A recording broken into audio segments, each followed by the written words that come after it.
Have some memories of your time you spent in Tulsa. I know you're not originally from Tulsa, though, are you? No, I'm not originally from here. I did live. I came to Tulsa in 1963 and spent quite a bit of time there between 63 and 65. Okay, and my personal memories are of the old Fond du Lac Club, which was an old movie theater converted into a nightclub there at about 11th and Denver. Is that about the first place you played here in Tulsa? That is the first place we played. In fact, it was the only place we played there as long as we played clubs. Uh, Gosh, that was I don't even know how many weeks we spent there during those 2.5 years that we were playing. But it was a lot. It was kind of our home base during that time. Yeah, Charlie Daniels and the Jaguars at That's the right. time. Remember who was in the band lineup? Yeah, we had Ward Darby played guitar, Buddy Davis played drums, and Vic Catalano played saxophone. And then we had a change around, and Joel DiGregorio Taz, we call him now, who is still with me, by the way, played organ, and Saudi Loveland played drums, and I played guitar. All right, and these guys all from the Tulsa area. Did you bring them here with you when you came? No, I brought them with me when I came. I've never had a band that was that all the guys were from one state since I was in my teens or early 20s. In fact, my band now, I've got two guys from one state, and that's it. Okay, so 40 years later, it's a little different, huh? A little bit different, yeah. Well, Slightly. the music is a little different too. We'll talk about that in a minute. But I remember the Jaguars, and I know that you recall being in Tulsa and going down to the studios at KBOO and recording some of your very first records. I sure do. Yeah, that was some of my first recording experience. I had done a little recording before that, but that I think I spent probably more time. I remember one time we spent the entire night at KBOO Studios out there recording. I think we must have stayed there about 18 or 20 hours or something like that. Well, a gentleman named Moore, I think. Yes, Jack Moore. Remember him well, yes. I think he still has reels of tape that those masters are on those early records. That, do you remember a Shooting Star? Yes, I do. An instrumental? Was that something you put together yourself? Or? Yeah, in fact, all the stuff we did out there was stuff we put together ourselves. Okay, and then later on, some instrumentals with the Epic Record Company, and how did that come about? Well, I was with, I was in Nashville, and I was writing songs and such, and oddly enough, my first record deal was made in California, my second in New York. I signed with Capitol Records and did one album for them, and then I did 5 albums for Kama Sutra Records, and then I did, I was with Epic Records for 14 years.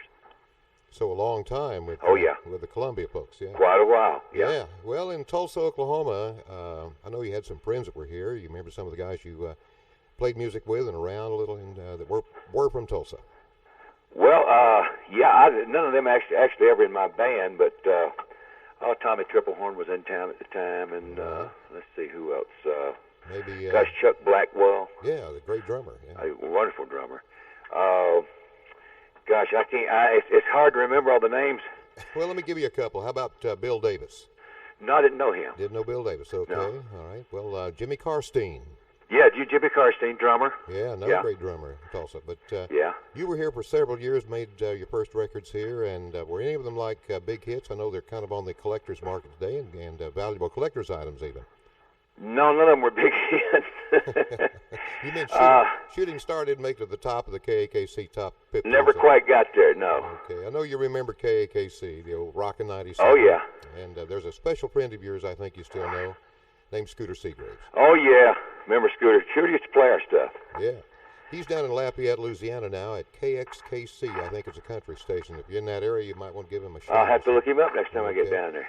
Well, early day rock and roll in Tulsa, and you were here for a number of years, took off on the road, went to Nashville, got a recording contract in New York City, and what happened from there? Well, I had the band together, and we cut an album that did real well for us called Fire on the Mountain back in 1975. Right. 74, pardon me. And that same year, we started a show called the Volunteer Jam, which is a live show that we do. Well, we still do it. In fact, we've been taking it on the road here this year and last year. And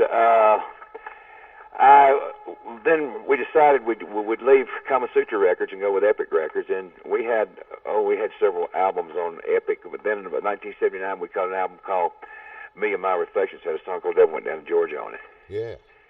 and it's pretty neat, you know, 'cause kind of changed Charlie Daniels' world all of a sudden. it took off like a house on fire, and not only in this country but in lots of countries, and it was our first really international hit. It has at this time played on the radio for I think 2,700,000 times. Wow. And it's been, you know, it's been a phenomenon for us. Okay. Well, in Tulsa, Oklahoma, you plan to visit our area very soon? Well, I don't know exactly. We're still putting our year together. There's a very good possibility we could be. I think I seem like I saw some Oklahoma dates, or at least one Oklahoma date on the books, maybe Oklahoma City. Okay. I don't know for sure if we're going to do Tulsa this year or not. Sometimes we do, sometimes we don't. Okay. You know how those booking agencies are. Yeah, but it's always nice to come back to near home, I guess. We would love to come back and play. Okay. Uneasy Rider. Now, that was a big record for you. Uneasy Rider was a really big singles hit for us. It was not a really big career builder. It was a big help, but novelty songs, if you only have like one novelty song, it's not really, you know, it's not really that, you know, that bigger career builder. It's of course you don't want to get, unless you want to make a career out of writing novelty songs, you don't want to be stuck in that bag all along. So we kind of moved on from there. It did get a lot of recognition for us. It was like, I think, about a top 10 record, but you know, it was not the one that we needed to crack over the top. Right. Well, it got you on a lot of the rock and roll stations, as well as country stations. Oh, yeah. And, well, I know that in the last year or so you've cut a new blues album. I know you were a rock and roller in the beginning and went country and country rock. I guess we'll ask you to describe. Well, I don't think we went country. I think country went us is what happened, basically. Okay. We were still... Fair enough. Fair enough. Still doing about the same thing we had always done. When we first started out, country music was very conservative, and they didn't play things with heavy drums and bass beats in it, and that sort of thing. So very few of our records got on country radio, although some of them did. And then as time went along, country kind of eased over in our direction.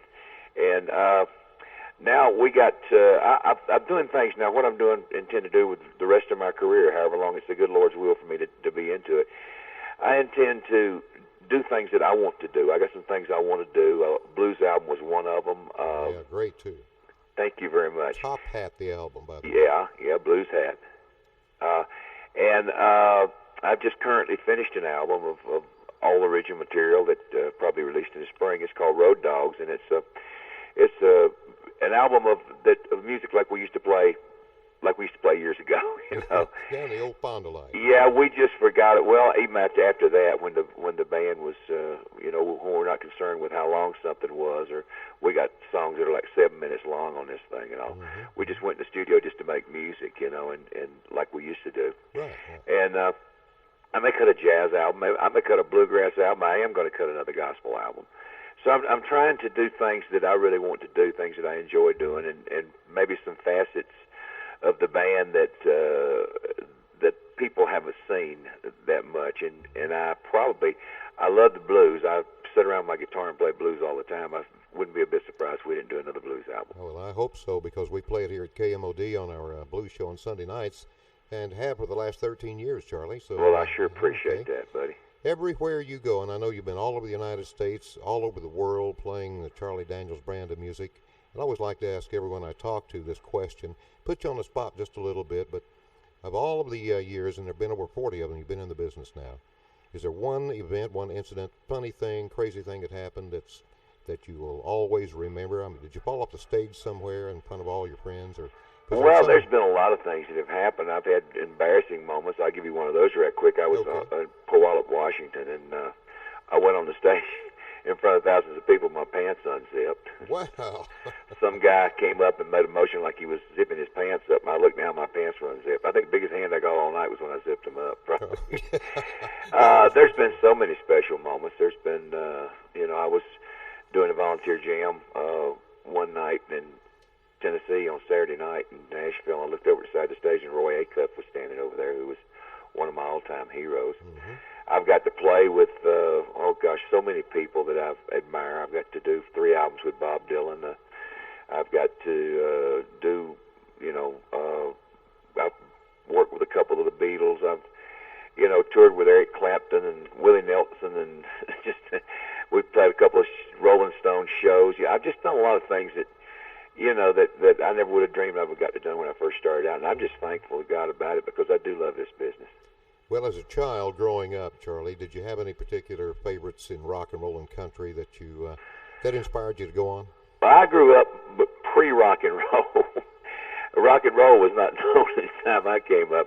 Yeah. It was, of course, there were rhythm and blues type things, which are kind of precursor of rock and roll. Sure. Louis Jordan and the Timpani Five and people like that, which I always liked that kind of music. I always liked some of all kinds of music, but not all of any of it. Of course, the big bands were very popular when I was a kid. Yeah, Saturday Night Fish Fry is one I remember from that era. Pardon me? Saturday Night Fish Fry. Oh, Yeah. Louis Jordan? Yeah, Louis Oh, Jordan. yeah. Louis Jordan had a hot outfit. He'd sound really good today, Mm-hmm. somebody would be recording him. But I've played some of all kinds of music. I've been exposed to some of all kinds of music, and I like some of all of it. I don't like all of any of it. I mean, I don't want a steady diet of country or rock or blues or jazz or anything, but I want a little bit of all of it. I even like to listen to a little classical music once in a while. Yeah, okay. Well, Charlie, where are you today? Where is home? I'm in beautiful. Well, I'm not at home today. I'm kind of in my second home. We're out in Colorado, out in the Four Corners area of Colorado. We got a little place out here. Mm-hmm. We like to come and watch it snow in the wintertime to kind of relax. You stay in Nashville much? Oh yeah. Well, I'm in and out of there a lot. That's home. Tennessee is home, and I'm there when I'm not on the road, not on vacation. I'm at home in Tennessee, and it's the place I intend to stay the rest of my life. But we're gone a lot from there because we travel a lot, and we're in and out of there. But it's still home. When you get back to Nashville, tell our old friend Leon Russell hello for us. Well, I see Leon once in a while. In fact, we worked together not too long ago, and I'll tell you something. Leon sounds wonderful. In fact, I think it was Louisville or somewhere we worked up there, and I hadn't seen him in a while, and I just thoroughly enjoyed it. I really got off listening to his set, and he's still cooking. Well, he's going to have a birthday on April 1st, and he'll be in Tulsa to celebrate it with a big show here at the Brady Theater in Tulsa. And if you're in this area, we invite you by. Well, thank you very much. Okay. Well, Charlie, I've sure enjoyed talking to you here.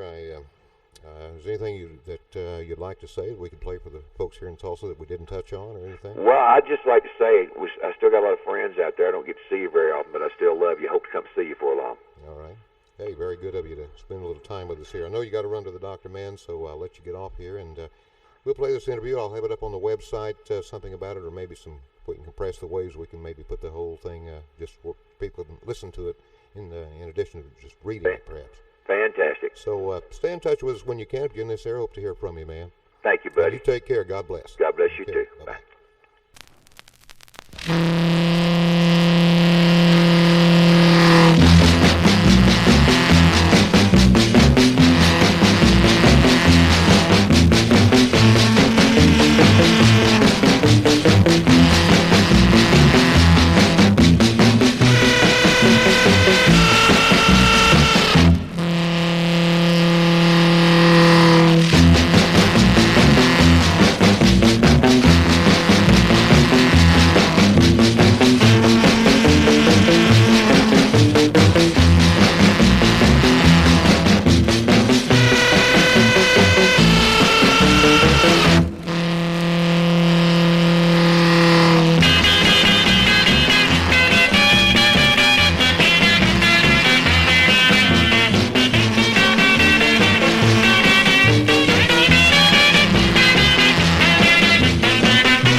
Jaguar.